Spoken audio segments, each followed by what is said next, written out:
Welcome to T-SAT. I'm Naresh, history faculty. ఈరోజు మనము ఈ వీడియోలో తుగ్లక్ వంశం గురించి నేర్చుకుందాము. ఢిల్లీ సుల్తానుల యుగంలో మూడవ రాజవంశం వచ్చేసి తుగ్లక్ వంశం అని చెప్పాల్సి ఉంటుంది. మనకి మొదట బానిస వంశము, అలాగే ఖిల్జీ వంశం గురించి గత వీడియోలో నేర్చుకున్నాము. ఈ యొక్క వీడియోలో తుగ్లక్ వంశం గురించి నేర్చుకుందాము. తుగ్లక్ వంశం చూసినట్లయితే తుగ్లక్ వంశ స్థాపకుడు గియాజుద్దీన్ తుగ్లక్. ఈయన పరిపాలనా కాలం చూసినట్లయితే 1320 నుంచి 1325 వరకు అని గుర్తుపెట్టుకోవాల్సి ఉంటుంది. ఇతని యొక్క అసలు పేరు గాజీ మాలిక్. ఖిల్జీ వంశంలో చివరి పాలకుడు నుండి నాసిరుద్దీన్ ఖుస్రూ షాను చంపివేసి ఢిల్లీ రాజ్యాన్ని ఆక్రమించేశాడు. గియాజుద్దీన్ తుగ్లక్ అనే పేరుతో రాజ్యాన్ని స్థాపించడం జరిగింది. ఇతను కరేనా టర్కుల జాతికి చెందినవాడు. కరోనా కాదండి, కరేనా టర్కుల జాతికి చెందినవాడు. అలావుద్దీన్ ఖిల్జీ కాలంలోనే ఇతను వివిధ పదవుల్లో ఆయన నివసించాడు, పదవుల్లో పనిచేశాడు. దీపాల్పూర్ అనే ప్రాంతానికి గవర్నర్గా ఉన్నాడు. మంగోలుల దండయాత్రను అణిచివేయడం కోసము అనేక చర్యలు బాల్బన్ మరియు అలావుద్దీన్ ఖిల్జీలు మనకి వాయువ్య భారతదేశంలో ప్రయాణం చేయడం జరిగింది. ఈ వాయువ్య భారతదేశంలో ఒక బలమైన అధికారులు నియమించారు. అందులో ఒక బలమైన అధికారే గాజీ మాలిక్. ఈ గాజీ మాలిక్ని అలావుద్దీన్ ఖిల్జీ దీపాల్పూర్కి గవర్నర్గా పెట్టి ఒక గొప్ప సైన్యాన్ని పెట్టాడు. మంగోళ్ళ దండయాత్ర ఢిల్లీ వరకు రాకూడదు, దీపాల్పూర్ లేదా ప్రస్తుత వాయువ్య భారతదేశం లేదా ప్రస్తుత పాకిస్తాన్ ప్రాంతంలో అడ్డుకోవాలని ఇతన్ని నియమించడం జరిగింది. అనేక సార్లు మంగోళ్ళ దాడిని ఎదుర్కొన్నాడు. మాలిక్ ఘాజీ అనే బిరుదుని పొందడం జరిగింది. ఘాజీ అంటే యోధుడు అని అర్థము. ఘాజీ అంటే యోధుడు. కొత్త భూములను సాగులో తెచ్చుకోవడం కోసం పాలా పద్ధతిని ప్రవేశపెట్టడం జరిగింది.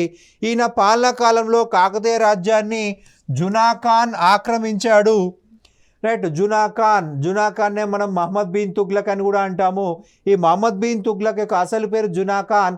1323లో కాకతీయ రాజ్యాన్ని ఆక్రమించడం జరిగింది. రెండవ ప్రతాపరుద్రుడిని ఓడించి ఢిల్లీకి బందీగా పంపించాడు. ఢిల్లీలో బందీగా పంపిస్తే అతను నర్మదా నదిని దాటుతూ మరణించాడు. నర్మదా నదిలో దూకి ఆత్మహత్య చేసుకొని చనిపోయాడు. ఓరుగల్లుని ఆక్రమించుకున్న తర్వాత దానికి పెట్టిన పేరు సుల్తానాపూర్ అని చెప్పాల్సి ఉంటుంది. గియాజుద్దీన్ తుగ్లక్ ఢిల్లీలో కట్టిన నగరం వచ్చేసి తుగ్లకాబాద్ అనే నగరాన్ని నిర్మించాడు. భూమి శిస్తు 1/3గా నిర్ణయించడం జరిగింది. అలావుద్దీన్ ఖిల్జీ ఎంత అండి? 1/2. ఈయన 1/3కి తగ్గించేశాడు. ఒకసారి భూమి శిస్తును 1/11 వంతు కంటే ఎక్కువ పెంచరాదని చెప్పడం జరిగింది. 1325లో బెంగాల్పై దాడి చేయడం జరిగింది. బెంగాల్పై దాడి చేసి బెంగాల్ను ఆక్రమించుకున్నాడు. బెంగాల్ ఆక్రమణతో పూర్తి భారతదేశం అనేది తుగ్లక్ల అధీనంలోకి రావడం జరిగింది. కాశ్మీర్ నుంచి కన్యాకుమారి వరకు, బెంగాల్ నుంచి ఆఫ్ఘనిస్తాన్ వరకు పూర్తి భారతదేశము తుగ్లక్ల అధీనంలోకి రావడం జరిగింది. చిట్ట చివరిగా ఆక్రమించుకున్న ప్రాంతం బెంగాల్ అన్నమాట. బుగ్రాఖాన్ అతని వారసులే బెంగాల్ని తుగ్లక్ కాలం వరకు పరిపాలించారు. ఈవెన్ ఖిల్జీల కాలంలో కూడా బానిస వంశం చెందినటువంటి బుగ్రాఖాన్ అతని వారసులే పరిపాలించారు. ఈ యొక్క 1325లో గాజీ మాలిక్ లేదా గియాజుద్దీన్ తుగ్లక్ బెంగాల్ని ఆక్రమించుకొని జరిగింది. బెంగాల్ను ఆక్రమించుకొని తిరిగి వస్తుండగా ఢిల్లీ సమీపంలో మహమ్మద్ బిన్ తుగ్లక్ లేదా జునాఖాన్ అఘ్వాన్పూర్ వద్ద ఒక చెక్క వేదిక నిర్మించాడు. చాలా గొప్ప పని చేశాడు తన తండ్రి అని చెప్పేసి ఒక గొప్ప ఉత్సవం నిర్వహించే ఉద్దేశంతో ఒక చెక్క వేదిక నిర్వహించాడండి. ఒక చెక్క వేదికని నిర్మించడం జరిగింది. కరెక్ట్గా ఆ చెక్క వేదిక కిందికి సుల్తాన్ రాగానే కూలిపోయింది. ఒక గొప్ప గేట్ కట్టాడు, ఒక వెల్కమ్ గేట్ అన్నమాట, వెల్కమ్ దర్వాజా అన్నమాట. దురదృష్టవశాత్తు ఆ వెల్కమ్ గేటు సుల్తాన్ పైన కూలిపోయింది. సో ఆ యొక్క చెక్క వేదిక కూలిపోవడంతో రాజు చనిపోయాడు. ఇబన్ బతూతా ప్రకారము జునాఖాన్ కుట్ర ఇది. జునాఖాన్ తన తండ్రిని కావాలనే హత్య చేశాడు. మహమ్మద్ బిన్ తుగ్లక్ ఈయన పరిపాలన కాలము 1325 నుంచి 1351 వరకు. మహమ్మద్ బిన్ తుగ్లక్ అసలు పేరు జునాఖాన్. ఇతనికి మరొక పేరు కూడా ఉందండి, ఉలుగు ఖాన్. మనకి ఖిల్జీల కాలంలోని ఉలుగు ఖాన్ వేరు, ఈయన ఉలుగు ఖాన్ వేరు. రైట్, ఆయన ఖిల్జీల కాలంలో ఉన్న ఉలుగు ఖాన్ వచ్చేసి మంగోల్. రైట్, ఈ యొక్క తుగ్లక్ల కాలంలో మహమ్మద్ బిన్ తుగ్లక్ ఇతను తురుష్క వ్యక్తి, ఈయన మంగోల్ కాదు. ఇది సేమ్ పేరుంది అంతే. జునాఖాన్ అనే ఒక పేరుంది, ఉలుగు ఖాన్ అనే పేరుంది. ఉలుగ్ అంటే గొప్ప అని అర్థము, ఉలుగ్ అంటే గొప్ప అని అర్థము. అందుకే ఉలుగు ఖాన్ అని పేరు పెట్టుకున్నారు, గొప్ప ఖాన్ అని పేరు పెట్టుకున్నారు. ఈయన పార్సీ అరబ్బీ భాషలో పండితుడు. అంటే జ్యోతిష్యము, వేదాంతము, గణితము, తర్కము, వైద్యము ఇలా అనేక బ్రాంచెస్లో ఆరితేరిపోయాడు. ఇతన్ని ఎవరు కూడా సాహిత్యంలో ఓడించలేరు. అన్ని భాషా సాహిత్యాలు అతనికి చాలా పట్టుంటుంది. గణితంలో ఎవరు ఓడించలేరు, తర్కంలో ఎవరు ఓడించలేరు, వైద్యంలో ఎవరు ఓడించలేరు. చాలా చక్కగా నేర్చుకునేవాడు. ఒక పుస్తకాన్ని పట్టుకొని అది పూర్తయ్యేంత వరకు అతను వదిలిపెట్టేవాడు కాదనమాట. పూర్తిగా పర్ఫెక్ట్ అయ్యేంత వరకు వదిలిపెట్టాడు. ఏ విషయాన్ని మర్చిపోడు. అతని హ్యాండ్ రైటింగ్ చూస్తే అది అక్షరాల ముత్యాల అన్నట్టుగా రాసేవాడు. ఇతనికి అక్షరాలు ఎలా ఉంటాయంటే ముత్యాల లాంటి అక్షరాలు ఉంటాయి. రైట్, కానీ దురదృష్టం ఏంటంటే ఇతనికి షార్ట్ టెంపర్ అనమాట. రైట్, హిందువుల పండుగ అయిన దీపావళి, హోలీలలో పాల్గొన్నాడు. గుజరాత్లోని జైన దేవాలయాలకు నిధులు ఇచ్చాడు. అజ్మీర్లో మొయినుద్దీన్ చిస్తీ సమాధిని దర్శించిన మొదటి సుల్తాన్ ఇతను. అజ్మీర్లో మొయినుద్దీన్ చిస్తీ, ఖ్వాజా మొయినుద్దీన్ చిస్తీ. రైట్, మన భారతదేశానికి సూఫీ మతాన్ని తీసుకొచ్చిన వ్యక్తి ఖ్వాజా మొయినుద్దీన్ చిస్తీ. అతని యొక్క దర్గాను సందర్శించాడు. సూఫీ సన్యాసుల సమాధులు ఏమంటాం? దర్గా అని చెప్పేసి అంటాము. రైట్, ఉలేమాల ఆధిపత్యం అంగీకరించక వారికి ఉన్న రాజకీయ ప్రాబల్యాన్ని తగ్గించడం జరిగింది. రైట్, ఆ కాలపు చరిత్రకారులు ఏమన్నారంటే ఆ కాలపు అద్భుతాలలో ఒక అద్భుతమని పేర్కొనడం జరిగింది. ఆ కాలంలో అద్భుతాలలో మరి ఒక అద్భుతం అని పేర్కొన్నాడు. రైట్, తలపెట్టిన ఎన్నో గొప్ప సంస్కరణలు విఫలం కావడం వల్ల పిచ్చి తుగ్లక్ అని పిలువబడ్డాడు. రైట్, ఇతను ఏ సంస్కరణ తీసుకొచ్చినా అది విఫలమైపోయింది, అందుకే పిచ్చి తుగ్లక్ అన్నారు.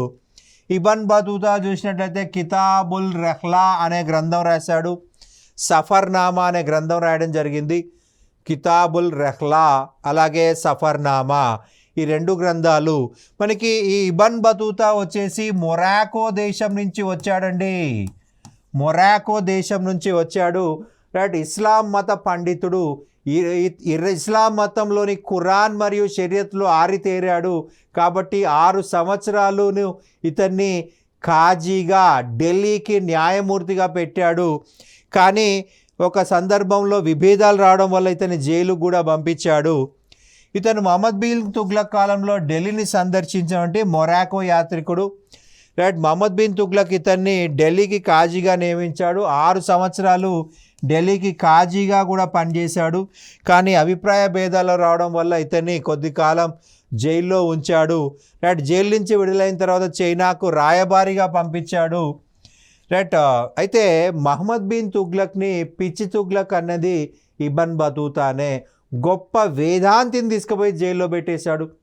ఆయన తన బుక్లో ఏం రాశాడయ్యా అంటే రాజ్యానికి ఎవరైనా రైట్ కొత్త అతిథులు వచ్చినా రైట్ వాళ్ళకు మంచి మర్యాదలు చేసేవాడు.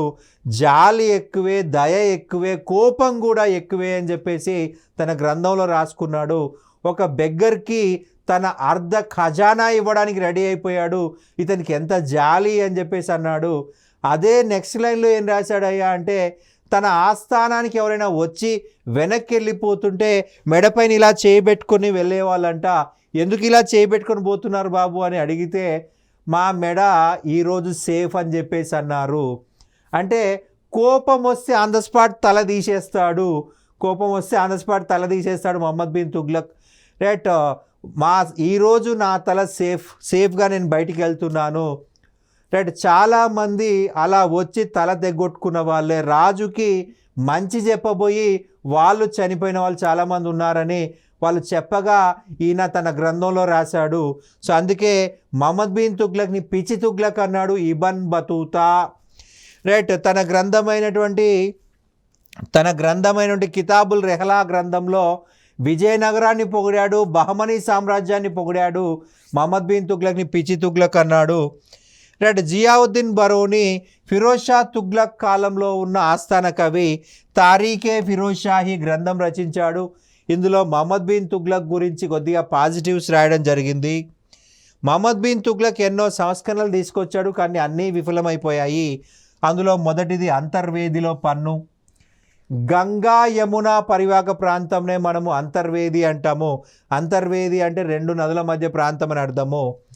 ఇక్కడ గరి ఇంటి పన్ను, చెరాయి పశుగ్రాసం పన్ను, ఆల్రెడీ 1/2% భూమి శిస్తు ఖరజు వసూలు చేసేవాడు. దానికి తోడు గరి ఇంటి పన్ను, చెరాయి పశుగ్రాసం పన్ను విధించడం వల్ల ప్రజలు కట్టలేక అనేక ఇబ్బందులు ఎదుర్కొన్నారు. అధికారులు పరిస్థితిని రాజుకు వివరించలేని పరిస్థితి. ఎందుకంటే ఆయన కోపంలో ఉన్నప్పుడు వీళ్ళు వివరిస్తే వాళ్ళ తల ఎక్కడ నరికేస్తాడనే భయంతో మహమ్మద్ బిన్ తుగ్లక్ ఎప్పుడు ఎలా ఉంటాడో తెలియదు. సరే నవ్వుతున్నాడు కదా అని చెప్పేసి ఒక బాధాకరమైన విషయం చెప్తే నాకే ఇట్లా చెప్తావా అని చెప్పేసి చంపిన సందర్భాలు ఉన్నాయి. రైట్. ఏడుస్తున్నాడు కదా అని ఓదార్స్తుంటే నన్నే ఓదార్చేంత పెద్దోడివా నువ్వు అని చెప్పి చంపిన సందర్భాలు ఉన్నాయి. అందుకే ఇతన్ని పిచ్చి తుగ్లక్ అన్నారు. సో అధికారులు కూడా భయపడి ప్రజల సమస్యల్ని రాజుకు చెప్పలేదు, బలవంతంగా పన్నులు వసూలు చేశారు. రైతులు పన్నులు కట్టలేక అడవికి పారిపోవడం జరిగింది. సో కరువు ఏర్పడింది. రైట్. ప్రజలకు తినటానికి తిండి లేని పరిస్థితి, అనేక మంది చనిపోవడం జరిగింది. సుల్తాన్కి చాలా లేటుగా విషయం తెలిసిందండి, ఎందుకంటే అధికారులు భయంతో చెప్పలేదు. సో వ్యవసాయాన్ని కాపాడాలి, ప్రజలను కాపాడాలి. సో వ్యవసాయాన్ని కాపాడడం కోసము దివాన్ ఈ కోహి అనే ప్రత్యేక వ్యవసాయ శాఖను ఏర్పాటు చేశాడు. అనేక చర్యలు తీసుకున్నాడు. దాదాపుగా 60 మైళ్ళ అడవిని కట్ చేసి వ్యవసాయ భూమిగా మార్చడం జరిగింది.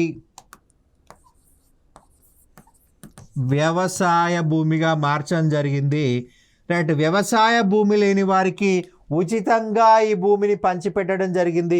భారతదేశ చరిత్రలో తొలిసారిగా పంట రుణాలు, వ్యవసాయ రుణాలు ఇచ్చిన చక్రవర్తి మహమ్మద్ బిన్ తుగ్లక్ అని చెప్పాలి. భారతదేశ చరిత్రలో తొలిసారిగా వ్యవసాయ రుణాలు ఇచ్చిన వ్యక్తి మహమ్మద్ బిన్ తుగ్లక్. వ్యవసాయ భూమి ఉంటే సరిపోద్దా? విత్తనాలు కావాలి కదా, కూలీలు కావాలి కదా, కూలీలకి జీతం వేయకపోతే ఎవడొస్తాడు, వేతనాలు లేకపోతే ఎవరొస్తారు? సో అందుకే డబ్బు కావాలి. సో వ్యవసాయ రుణాలు జారీ చేసిన మొట్టమొదటి భారతీయ రాజు మహమ్మద్ బిన్ తుగ్లక్. అలాగే క్షామ నివారణ చర్యలు చేపట్టాడు. భారతదేశ చరిత్రలో తొలిసారిగా క్షామ నివారణ చర్యలు చేపట్టిన తొలి రాజు మహమ్మద్ బిన్ తుగ్లక్. తర్వాత బ్రిటిష్ వాళ్ళు, ఈ మధ్యలో ఎవరూ చేయలేదన్నమాట. క్షామ నివారణ చర్యలు చేపట్టిన మొదటి రాజు మహమ్మద్ బిన్ తుగ్లక్ అని చెప్పాలి. తన కిచెన్లో వంట వండించి పేదలు అనాథలు ఉన్న దగ్గర ఫ్రీగా ఉచితంగా ఆహారాన్ని సరఫరా చేశాడు, కరువు తగ్గేంత వరకు. రైట్. ఇతని మరొక నిర్ణయం వచ్చేసి రాజధాని మార్పిడి. 1327లో రాజధానిని ఢిల్లీ నుండి దౌలతాబాద్కు మార్చడం జరిగింది. దేవగిరి చూసినట్లయితే భారతదేశం మధ్యలో ఉంది. ఇతని రాజ్యం చూసినట్లయితే ఉత్తరాన కాశ్మీర్, దక్షిణాన కన్యాకుమారి, తూర్పున బెంగాల్, పశ్చిమాన ఆఫ్ఘనిస్తాన్. ఈ 4 ప్రాంతాలకి మధ్యలో ప్రాంతం కావాలనుకున్నాడు. ఎందుకంటే ఒకటి దక్షిణ భారతదేశంలో దండయాత్రలు వస్తున్నాయి.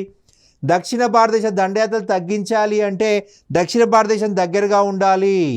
రెండవది, దక్షిణ భారతదేశంలో మనకి బహువుద్దీన్ గుర్సప్ అనే స్వయానా సోదరుడు అవుతాడు, వరుసకు కజిన్ అవుతాడు, వాడు తిరుగుబాటు చేశాడు. అలాగే మంగోల్స్ ఢిల్లీ పైన నిరంతరం దాడి చేస్తూ ఉన్నారు. ఢిల్లీ అనేది వాయువ్య భారతదేశం దగ్గరగా ఉంది. సో మధ్యలో ఉన్నట్లయితే మంగోల దండయాత్ర తనకు జరగదు. అలాగే మొత్తము కాశ్మీర్కి, బెంగాల్కి, ఆఫ్ఘనిస్తాన్కి, కన్యాకుమారికి మధ్యలో దేవగిరి ఉంది కాబట్టి దేవగిరిని చూజ్ చేసుకున్నాడు. దేవగిరికి దౌలతాబాద్ అని పేరు పెట్టాడు. దౌలతాబాద్ అంటే ధనవంతుల నగరం అని అర్థము, ధనవంతుల నగరం అని అర్థము, రైట్, ధనవంతుల నగరము. అయితే ఇతను చేసిన పని ఏంటంటే ఢిల్లీలో ఉన్న వాళ్ళందరినీ బలవంతంగా లాక్కెళ్ళిపోయాడు. అతను జస్ట్ ప్రభుత్వాన్ని మార్చుంటే చాలా గొప్ప సంస్కరణ అయి ఉండేది, కానీ బలవంతంగా ఢిల్లీ నగరాన్ని దౌలతాబాదు షిఫ్ట్ చేయడం జరిగింది. అయితే కాలినడకన అనేక మంది వచ్చారండి. మరి మహమ్మద్ బిన్ తుగ్లక్ రోడ్లు కట్టలేదంటే కట్టాడు, కానీ చాలామందికి వెహికల్స్ లేవు, చాలామందికి ఎద్దుల బండ్లు లేవు, చాలామందికి చెప్పులు లేవు. ఎర్రటి ఎండలో రైట్ కాళ్ళు రైట్ చెప్పులు లేకుండా దాదాపు 700 మైళ్ళు నడవడం జరిగింది. అలా వచ్చినోడు వచ్చినట్టే, ఢిల్లీ నుంచి వచ్చిన వాళ్ళు వచ్చినట్లే దౌలతాబాద్లో చనిపోయారు. ముసలి ముతక అట్లా అనేక మంది చనిపోవడం జరిగింది. ఇస్సామీ తల్లిదండ్రులు దౌలతాబాద్లో మరణించడం జరిగింది. ఇస్సామీ తల్లిదండ్రులు దౌలతాబాద్లో మరణించడం జరిగింది. రైట్, ఢిల్లీ నుంచి వచ్చిన వాళ్లకు దేవగిరి లేదా దౌలతాబాద్ ఒక శ్మశాన వాటిక అయిందని జియావుద్దీన్ బరౌని అనే వ్యక్తి చెప్పడం జరిగింది. ఇక్కడ దౌలతాబాద్లో చెరువులు 2 ఉంటే 2 ఎండిపోయాయి.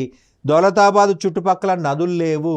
సో నదులు లేని కారణంగా నీటి సమస్య ఏర్పడి, నీటి కొరత ఏర్పడి రైట్ అక్కడ వాటర్ లేక మళ్ళీ వెనక్కి వెళ్ళిపోయాడు.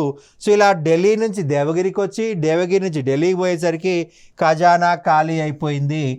ఈ మధ్యలోనే మంగోళ్ళు వచ్చేసి ఢిల్లీని మొత్తం దోచుకుపోయారు. అసలు ఢిల్లీలో ప్రభుత్వమే లేదు, ఢిల్లీలో సైన్యమే లేదు, అడ్డుకునేవారే లేరు. సో అక్కడ ఉన్న సంపదనంతా కూడా మంగోళ్ళు ఎవరు అడ్డు చెప్పకపోవడం వల్ల మొత్తం తీసుకెళ్ళిపోయారు. ఇది కూడా కరెక్ట్ కాదని చెప్పేసి రాజధానిని ఢిల్లీకి తిరిగి తీసుకెళ్ళిపోయాడు. ఢిల్లీ నుంచి దేవగిరికి, దేవగిరి నుంచి ఢిల్లీకి తీసుకురావడం వల్ల ఖజానా ఖాళీ అయిపోయింది. ఈ నిర్ణయము విఫల నిర్ణయము. రైట్, మరి ఒక సంస్కరణ వచ్చేసి నాణ్యాలను ప్రవేశపెట్టడం. వెండి టంకాల స్థానంలో రాగి టంకాను ప్రవేశపెట్టడం. మనకి ప్రపంచవ్యాప్తంగా వెండి కొరత ఏర్పడిందండి, వెండి లభించని పరిస్థితి. అయితే వెండి ప్లేస్లో రాగి నాణాలు ఇచ్చాడు. రాగి నాణాలు ఇవ్వడం తప్పు కాదు, వెండి విలువను రాగికి ఇవ్వడం జరిగింది. వెండినే, రాగినే, రాగి వెండి కాదు కదా. వెండి విలువను రాగి నాణ్యంకి ఇవ్వడం జరిగింది. అయితే ఇది చక్కటి సంస్కరణే, కానీ అమలులో నష్టాలు ఏర్పడ్డాయి. ఫర్ ఎగ్జాంపుల్ ప్రస్తుతం మనం వాడేటువంటి నాణాలు చూసినట్లయితే టోకెన్ నాణాలు అంటాం. ఇతను టోకెన్ నాణాలను ప్రవేశపెట్టాడు. ప్రస్తుతం మనం 2000 రూపాయల నోటు ఉంది, దాన్ని పబ్లిష్ చేయడానికి అయినా ఖర్చు ఎంత అయ్యా అంటే 2 రూపాయలు మాత్రమే. మనం ఎంత వాడుతున్నాం? 2000 రూపాయలు వాడుతున్నాం. దాని వాల్యూ ఎంత? 2 రూపాయలు. ప్రభుత్వం దాన్ని 2000 రూపాయలు చెలామణి చేస్తుంది. దాన్నేమన్నాం టోకెన్ నాణం అంటాము. ప్రతి నాణానికి 2 విలువలు ఉంటాయి, నిజ విలువ, టోకెన్ విలువ. ఏంటి తేడా అంటే ఫర్ ఎగ్జాంపుల్ 1 రూపాయి నాణ్యం తీసుకుందాం. 1 రూపాయి నాణాన్ని బయట మార్కెట్లో ఇస్తే 1 రూపాయి విలువైన వస్తువులు వస్తాయి. అదే 1 రూపాయి నాణాన్ని కరిగించి మార్కెట్లో ఇస్తే 1 రూపాయి వస్తే నిజ నాణ్యము, 1 రూపాయి కూడా రాకపోతే టోకెన్ నాణ్యం అని అర్థము. ఎందుకంటే అది మనం ముద్రించాం కాబట్టి 1 రూపాయి ఇస్తున్నారు మార్కెట్లో. దాన్ని కరిగించాం అనుకోండి, కరిగించి మార్కెట్లో ఇస్తే దానికి 1 రూపాయి కంటే తక్కువ వస్తే అది టోకెన్, అంటే కృత్రిమంగా నువ్వు దాని విలువను పెంచావని అర్థము. ఈయన కూడా రాగి టంకా అన్నాడు, దాన్నే వెండి టంకా అన్నాడు. సో అది చాలా తెలివైందే, కానీ అమలులో లోపాల వల్ల నష్టపోయాడు. రైట్, దొంగ నాణాలు ముద్రించకుండా నియంత్రించలేకపోయాడు. మనకి జియావుద్దీన్ బరౌని ఏమన్నా అంటే ప్రతి ఇల్లు ఢిల్లీలో ముద్రణాలయం అయిపోయింది, టంకశాలగా మారిందని. దానివల్ల ఏమైందంటే విపరీతంగా రాగి నాణాలు ప్రొడ్యూస్ కావడం వల్ల వాళ్ళకి ఏం చేయలేని పరిస్థితి. రాగి నాణాల వల్ల వ్యాపారం కొలాప్స్ అయిపోయింది. చాలామంది వ్యాపారస్తులు చైనా నుంచి వచ్చారు, చాలామంది వ్యాపారస్తులు రోమ్ నుంచి వచ్చారు. వాళ్ళు వెండి నాణాలు ఇస్తేనే మేము మా వస్తువులు అమ్ముతామన్నారు. వీళ్ళేమన్నారు, మా రాజు ఇవే వెండి నాణాలు అన్నాడు, కానీ వాళ్ళు అంగీకరించలేదు. సో ఇది చాలా పిచ్చి పని అని చెప్పేసి తర్వాత అర్థమైంది. రాగి నాణాలు రద్దు చేసి వెండి నాణాలు ప్రవేశపెట్టాడు. అయితే ప్రజలు చాలా తెలివైన వాళ్ళు, ఆ రాగి నాణాలు తీసుకొని రాజు దగ్గర పోయారు. అయ్యా, మీరు ప్రవేశపెట్టినవే ఈ రాగి నాణాలు, మీరు ఇప్పుడు రద్దు చేసి మళ్ళీ వెండి నాణాలు పట్టుకొచ్చారు. అయితే మరి ఈ నాణాలు ఏం చేయాలి, మేము నష్టపోతున్నాం కదా అంటే సరే అని చెప్పేసి ఆ రాగి నాణాలు తీసుకున్నాడు, మళ్ళీ వెండి నాణాలు ఇచ్చాడు. సో ఇలా రాగి నాణాలు తీసుకొని వెండి నాణాలు ఇవ్వడం వల్ల ఖజానా ఖాళీ అయిపోయింది. ప్రజలు చాలా తెలివైన వాళ్ళు, రైట్. వాళ్ళు ఏం చేశారంటే ఇంటికి వెళ్ళి బకెటో బిందెనో కరిగించేసి రాగి నాణాలు తయారు చేసి రాజుకి ఇచ్చేసి వెండి నాణాలు తెచ్చుకునేవారు. అలా తెచ్చుకోవడం వల్ల ఖజానా ఖాళీ అయిపోయింది. ఖజానా ఖాళీ అయ్యే నాటికి ఎన్ని నకిలీ కరెన్సీ ముద్రించబడ్డాయా అంటే ఢిల్లీ కోట చుట్టూ, ఢిల్లీ కోట ఎత్తు మనకి నకిలీ నాణాలు పోగు కావడం జరిగింది. అంత ఎత్తుగా ఉన్నాయన్నమాట. ఆ నకిలీ నాణాలు ఏం చేయాలో తెలియక బయట పోపించాడు, రైట్. ఢిల్లీ కోట బయట పోపించాడు ఆయన. సో ఖజానా ఖాళీ అయిపోయింది. మరొక విఫలమైన సంస్కరణ వచ్చేసి ఖొరాసాన్పై దండయాత్ర. 1,00,000 మందితోటి ఖొరాసాన్పై దాడి చేశాడు, రైట్. 1 సంవత్సరం వాళ్ళకు జీతం ఇచ్చేశాడు, రైట్. అయితే తీరా అక్కడికి పోయేసరికి పరిస్థితులని తారుమారైపోయాయి. సో మళ్ళీ వెనక్కి వచ్చేసాడు. ఇది కూడా విఫలమైపోయింది. క్వారాజెల్ ఆక్రమణ. మనకి హిమాచల్ ప్రదేశ్, టిబెట్ మధ్యలో ఉన్న ప్రాంతమే క్వారాజెల్. వీళ్ళు రాత్రిపూట ఢిల్లీపై దాడి చేసి దోచుకొని వెనక్కి వెళ్ళిపోయేవాళ్ళు. సో ఈ క్వారాజెల్ రాజ్యాన్ని శిక్షించడం కోసము 1,00,000 మందితోటి, రైట్, ఢిల్లీ నుంచి క్వారాజెల్కి వెళ్ళాడు, రైట్. క్వారాజెల్ని ఓడించడం జరిగింది, క్వారాజెల్ని ఓడించాడు. అయితే ఆ ప్రజలు కూడా పన్నులు కడతామని అంగీకరించారు. అయితే రిటర్న్ రావడం స్టార్ట్ అయినప్పుడు వర్షాకాలం స్టార్ట్ అయింది.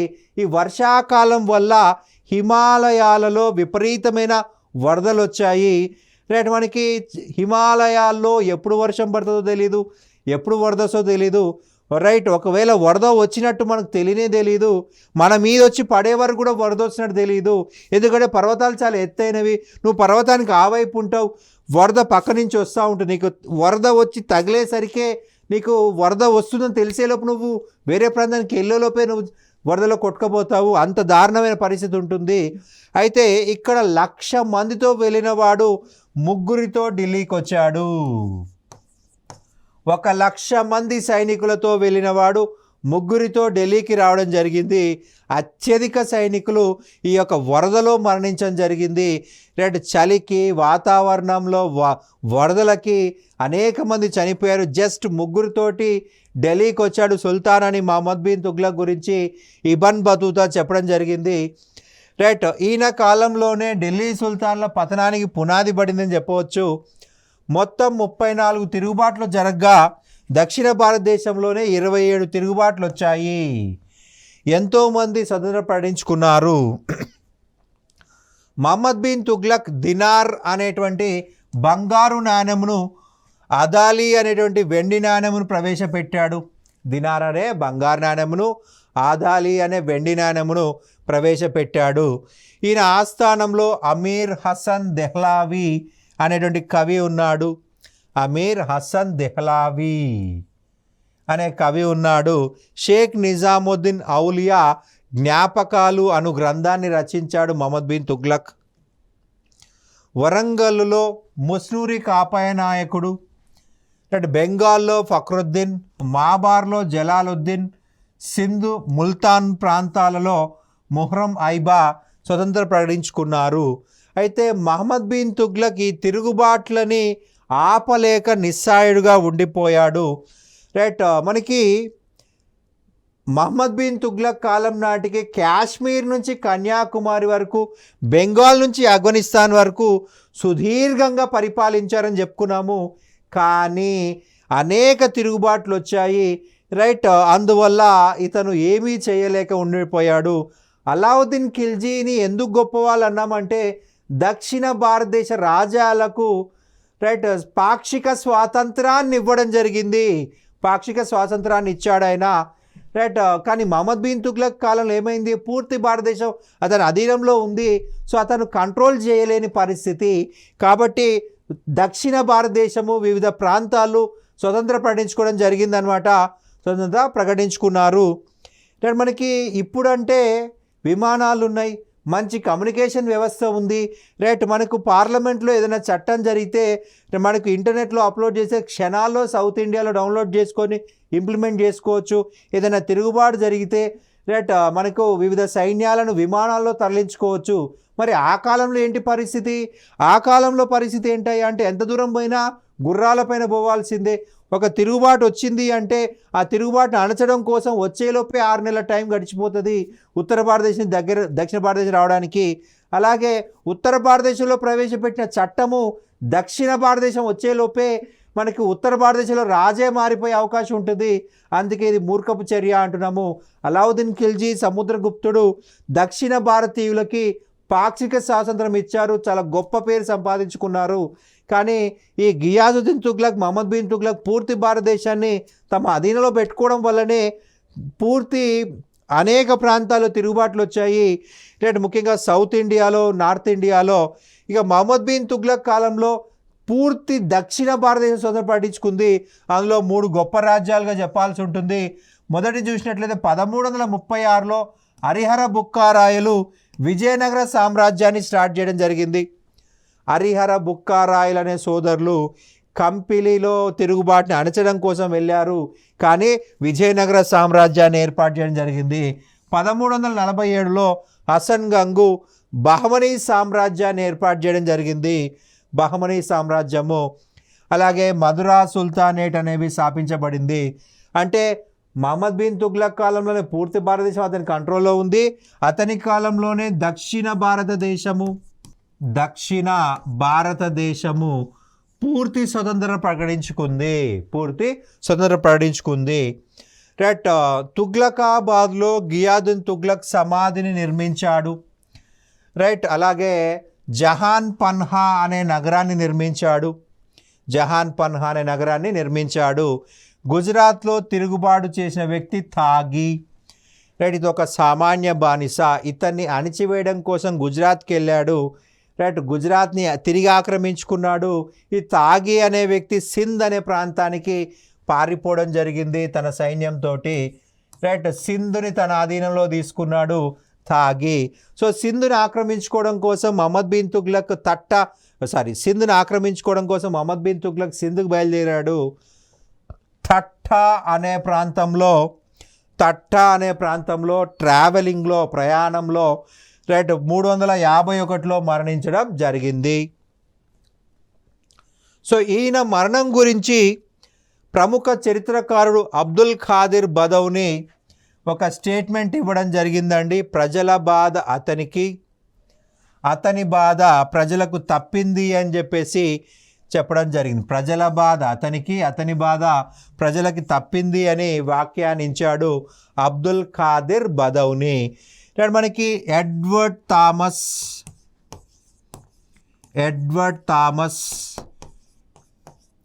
ఈయన మహమ్మద్ బిన్ తుగ్లక్ని నాణాలు ముద్రించడంలో రారాజు అని కొనియాడాడు. నాణాలు ముద్రించడంలో రారాజు అని పేర్కొనడం జరిగింది ఎడ్వర్డ్ థామస్. రైట్. ఇది మనకు మహమ్మద్ బిన్ తుగ్లక్ సంబంధించిన సమాచారము. రైట్. మనకి ఇతనికి సంబంధించిన సంస్కరణలు ఎగ్జామ్లో అడిగే అవకాశం ఉంటుంది. వివిధ సంస్కరణలు, అలాగే అతను తీసుకొచ్చిన వివిధ కార్యక్రమాలు, వివిధ డిపార్ట్మెంట్ల గురించి ఎగ్జామ్లో అడిగే అవకాశం ఉంటుంది. Thank you.